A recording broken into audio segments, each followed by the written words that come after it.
সম্মানীয় দর্শকগণ, দেশ জুড়ে আগামী 1 জুলাই থেকে চালু হতে চলেছে 3টি গুরুত্বপূর্ণ আইন। এই 3 আইনের ফলে ভারতের বিচার ব্যবস্থায় আমূল পরিবর্তন হতে চলেছে। মহিলা এবং শিশুদের নিরাপত্তার কথা মাথায় রেখেই এই 3টি আইন আনা হচ্ছে দেশে। এর ফলে কী গুরুত্ব বা কী প্রভাব পড়তে চলেছে সেই সংক্রান্ত গুরুত্বপূর্ণ প্রতিবেদনটি আপনাদের সামনে আজ আমি তুলে ধরব।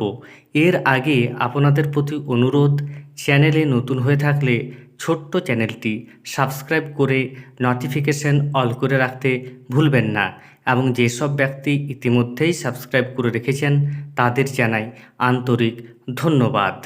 প্রধানমন্ত্রী নরেন্দ্র মোদীর সরকার দেশ জুড়ে নতুন 3টি আইন চালু করল।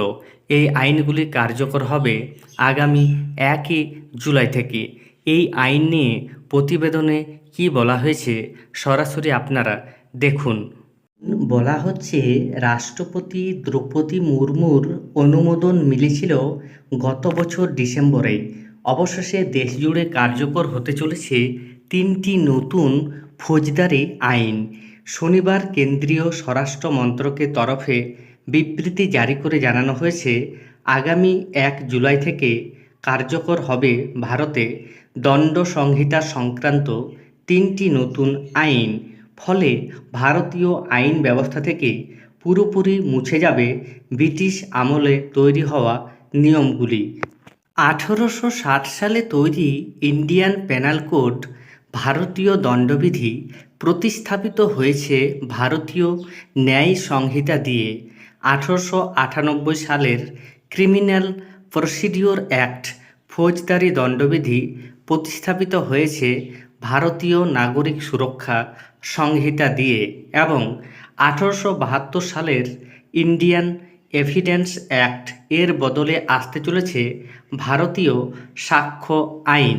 প্রসঙ্গত, গত 11 আগস্ট সংসদের বাদল অধিবেশনের শেষ দিনে কেন্দ্রীয় স্বরাষ্ট্রমন্ত্রী অমিত শাহ লোকসভায় 3টি বিল পেশ করেছিলেন।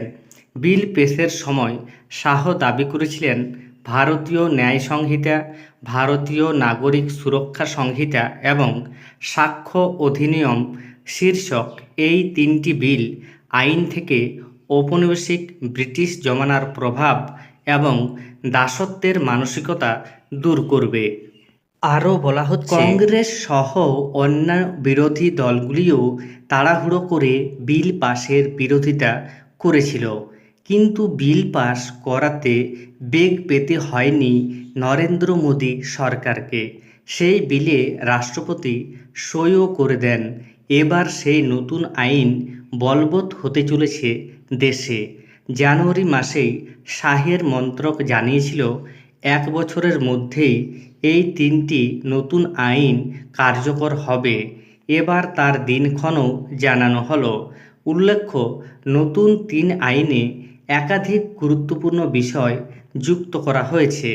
কিছু নিয়মে বদলও আনা হয়েছে। মহিলা এবং শিশুদের বিরুদ্ধে হওয়া অপরাধগুলির ক্ষেত্রে আরও কঠোর সাজার বিধান থাকছে নতুন আইনে। নয়া আইনে 18 বছরের কম বয়সী মহিলাকে ধর্ষণের সাজা হবে মৃত্যুদণ্ড অথবা আজীবন কারাদণ্ড।